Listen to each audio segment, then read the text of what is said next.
Basically unfortunate ਇੱਥੇ ਬਹੁਤ ਹਾਦਸਾ ਜਿਹੜਾ ਅਨਫੋਰਚੂਨੇਟ ਵਾਪਰਿਆ ਹੈਗਾ ਮਜੀਠਾ ਹਲਕੇ ਦੇ ਵਿੱਚ, ਜਿਹਦੇ ਵਿੱਚ ਜਿਹੜੀ ਜ਼ਹਿਰੀਲੀ ਸ਼ਰਾਬ ਹੈ ਉਸ ਦਾ ਸੇਵਨ ਕਰਨ ਕਾਰਨ ਜਿਹੜੇ 14 ਪਰਸਨਸ ਦੀ ਡੈਥ ਹੋ ਚੁੱਕੀ ਹੈ। ਤੇ ਸਾਨੂੰ ਜਦੋਂ ਕੱਲ ਇਨਫੋਰਮੇਸ਼ਨ ਆਈ ਹੈ ਕਿ ਕੁਝ ਲੋਕਾਂ ਨੇ ਕ੍ਰਿਟੀਕਲ ਸਿਚੁਏਸ਼ਨ ਉਹਨਾਂ ਦੇ ਸਿੰਪਟਮਸ ਜਿਹੜੇ ਨੇ ਪ੍ਰੈਜ਼ੈਂਟ ਕੀਤੇ ਹੈ, ਤਾਂ ਅਸੀਂ ਇਮੀਡੀਏਟਲੀ ਲੋਕਾਂ ਨੂੰ ਇਹ 5 ਪਿੰਡ ਸੀਗੇ ਬੇਸਿਕਲੀ, ਤਾਂ ਆਪਾਂ ਇਮੀਡੀਏਟਲੀ ਆਪਣੀ ਮੈਡੀਕਲ ਟੀਮਸ ਰਸ਼ ਕੀਤੀਆਂ ਤੇ ਲੋਕਾਂ ਨੂੰ ਅਸੀਂ ਹਸਪੀਟਲ ਵੀ ਪਹੁੰਚਾਇਆ ਹੈਗਾ। As of now 6 persons hospital ਦੇ ਵਿੱਚ ਵੀ ਐਡਮਿਟਡ ਹਨ, ਜਿਨ੍ਹਾਂ ਨੂੰ ਅਸੀਂ ਜਿਹੜੀ ਸਾਡੀ ਡਾਕਟਰਸ ਦੀ ਟੀਮ ਸੀਗੀ ਉਹ ਸਮਝਦੀ ਸੀਗੀ ਕਿ ਵਲਨਰੇਬਲ ਸੀਗੇ। ਸੋ ਅਸੀਂ ਹੁਣ ਵੀ ਡੋਰ ਟੂ ਡੋਰ ਜਾ ਕੇ ਹੁਣ ਵੀ ਇਹ ਕਰ ਰਹੇ ਹੈਗੇ ਹਾਂ ਕਿ ਲੋਕਾਂ ਨੂੰ ਇਹ ਸੈਂਸਿਟਾਈਜ਼ ਕਰ ਰਹੇ ਹਾਂ ਕਿ ਜਿਹੜੀ ਇਹ ਜ਼ਹਿਰੀਲੀ ਸ਼ਰਾਬ ਹੈ ਇਹਦਾ ਜਿਹੜਾ ਇਫੈਕਟ ਹੈ ਇਹ 24 ਤੋਂ 48 ਘੰਟਿਆਂ ਦੇ ਵਿੱਚ ਵੀ ਆ ਸਕਦਾ ਹੈ, ਕਿਉਂਕਿ ਕੁਝ ਲੋਕਾਂ ਦੇ ਵਿੱਚ ਕਾਫੀ ਰੈਜ਼ਿਸਟੈਂਸ ਵੀ ਸੀਗੀ ਕਿ ਅਸੀਂ ਬਿਲਕੁਲ ਠੀਕ ਹੈ ਜੀ, ਅਸੀਂ ਨਹੀਂ ਦਿਖਾਣਾ ਚਾਹੁੰਦੇ।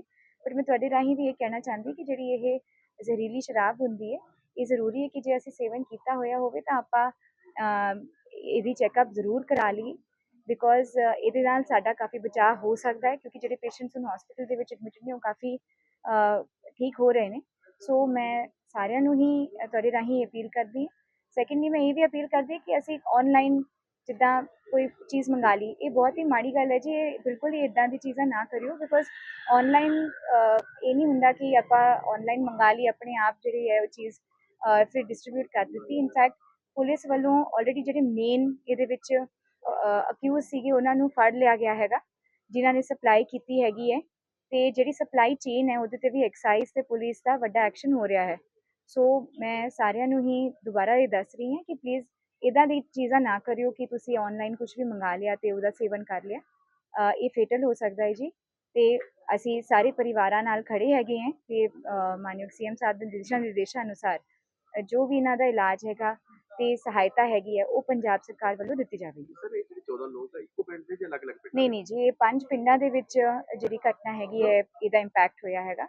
5 ਪਿੰਡਾਂ ਦੇ ਵਿੱਚ ਹੀ ਸਾਡੀ ਟੀਮਸ ਲੱਗੀਆਂ ਹੋਈਆਂ ਨੇ ਤੇ ਇਹ ਸਾਰੇ ਵੱਖ-ਵੱਖ ਪਿੰਡਾਂ ਤੋਂ ਹੈਗੇ ਆ। ਲੋਕਾਂ ਨੂੰ ਅਪੀਲ ਕਰਨਾ ਚਾਹੁੰਦਾ ਮੈਂ ਅਪੀਲ ਜਿਹੜੀ ਕੀਤੀ ਹੈ ਜੀ ਮੈਂ ਉਹੀ ਦੁਹਰਾ ਰਹੀ ਹਾਂ ਕਿ ਉਹ ਜ਼ਰੂਰ ਉਹ ਇੱਦਾਂ ਦੀ ਚੀਜ਼ਾਂ ਦਾ ਸੇਵਨ ਸਪੈਸ਼ਲੀ ਔਨਲਾਈਨ ਮੰਗਾ ਕੇ ਨਾ ਕੀਤਾ ਜਾਵੇ। ਨਾ ਇੱਦਾਂ ਦਾ ਜੇ ਸਾਨੂੰ ਕੋਈ ਹੈ ਕੋਈ ਸਿੰਪਟਮ ਹੈ ਜਾਂ ਨਹੀਂ ਹੈ ਉਹ ਮਤਲਬ ਨਹੀਂ ਰੱਖਦਾ, ਕਿਉਂਕਿ ਇਹਦਾ ਜਿਹੜਾ ਸਿੰਪਟਮ ਹੈ ਉਹ 24 ਘੰਟੇ ਤੋਂ 48 घंटे ਦੇ ਵਿੱਚ ਵੀ ਆ ਸਕਦਾ है। सो इमीडिएटली इलाज आप करा लीजिए। Thank you. देखिए जी, हमें कल रात को अराउंड 9:30 हमें एक इन्फॉर्मेशन मिलती है कि यहाँ पे स्प्यूरियस लिकर पी के लोगों की डेथ्स होनी शुरू हो गई हैं।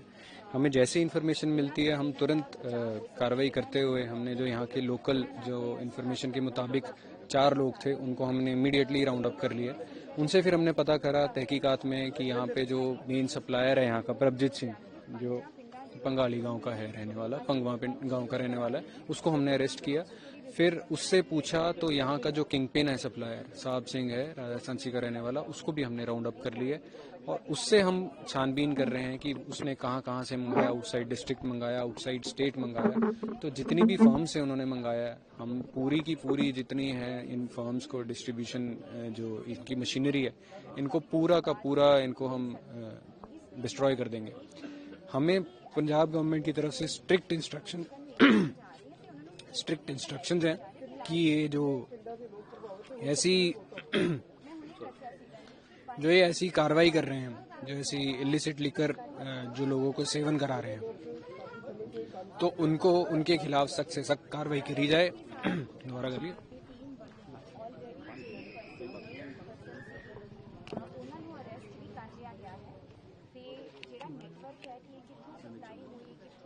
तो उनके खिलाफ हम सख्त से सख्त कार्रवाई कर रहे हैं। हमारी रात भर से ही टीम्स हैं जो लगातार रेड पे रेड कर रहे हैं और हमने जैसे मैंने बताया आपको जो मेन किंग पिन है उसको भी हमने राउंड अप कर लिया है और जितनी फर्म्स हैं बाहर की हमारी टीम्स जो इमीडिएटली मूव हो चुकी हैं। जो फर्म्स के वो जो मैन्युफैक्चरर्स हैं उनको भी जल्दी ही राउंड अप किया जाएगा और ये घटनाक्रम में हमने 2 FIR रजिस्टर करी हैं, बहुत ही स्ट्रिंजेंट सेक्शंस के अगेंस्ट करी हैं और इनको ये पूरा जो डिस्ट्रीब्यूशन नेटवर्क है इसको हम डिस्ट्रॉय करेंगे। इसमें कितने बंदे मारे, कितने हुए थे, कौन सी देसी दारू या इंग्लिश वाइन थी? इसकी जो बताने मुताबिक ये इन्होंने ऑनलाइन मेथनॉल ऑर्डर करी थी और उसको फिर ये एक कैन में लेके आया था और जो लोकल डिस्ट्रीब्यूटर था जिसका मैंने नाम आपको प्रभजीत बताया, प्रभजीत ने इसको डाइल्यूट करके अपने जो डिस्ट्रीब्यूटर्स हैं उसको दे दिया था, और फिर वो इनके पैकेट्स बना बना के इन लोगों को बेच रहे थे। और ये भोले लोग जो मेहनत मजदूरी करके रात को ये इन्होंने शराब पी, उससे इनकी डेथ हो गई। हमारी तरफ से सिविल एडमिनिस्ट्रेशन के साथ डोर टू डोर जाया जा रहा है, और जितने लोग इसमें अफेक्टेड हो सकते हैं उनको भी हम काबू करने की कोशिश कर रहे हैं। उनको हम कह रहे हैं कि आप अपना इलाज कराइए, ताकि ज़्यादा से ज़्यादा हम कैजुअलिटीज़ को बचा सकें और लोग जो ये ट्रेजेडी हुई है उससे हम बाहर निकाल सकें। कितनी डेथ हुई, कितनी हॉस्पिटल 15 कौन से गाँव में? डेथ्स हमारे पास इस टाइम जो इन्फॉर्मेशन है 14 डेथ्स कंफर्म्ड हैं, और 6 लोग हैं जो हमारे वो इस टाइम हॉस्पिटलाइज्ड है। 5 गांव हैं, मरड़ी, पतालपुरी, थीरेवाल, पंगाली और तलवंडी फूमन, ये गांव में ये इंसिडेंट। FIR 10 दिन क्या, कौन सी FIR की थी? FIR मजीठा थाना में भी, कत्तू नंगल थाना में भी अंडर 304 और अंडर IPC 105 BNS और 61A एक्साइज एक्ट, जो कि बहुत ही स्ट्रिंजेंट सेक्शन है जिसमें उम्र कैद की सजा भी है, वो हमने लगाया। सर आगे से चेक किया जाएगा कि ऐसी घटना वापस ना हो, तो हर गांव चेकिंग की जा रही है? जी बिल्कुल, हमारी टीम्स ने ऑलरेडी बहुत ही पिछले दिनों में बहुत ज़्यादा एक्साइज एक्ट की हमने FIR रजिस्टर करी हैं। आने वाले टाइम में हम और भी स्ट्रिंजेंटली ये मॉनिटर करेंगे, और इसमें जो भी लोग इन्वॉल्व हैं, इवन कोई एडमिनिस्ट्रेशन से भी इन्वॉल्व है, उनके खिलाफ सख्त से सख्त कार्रवाई की जाएगी। नहीं पंजाबी जी।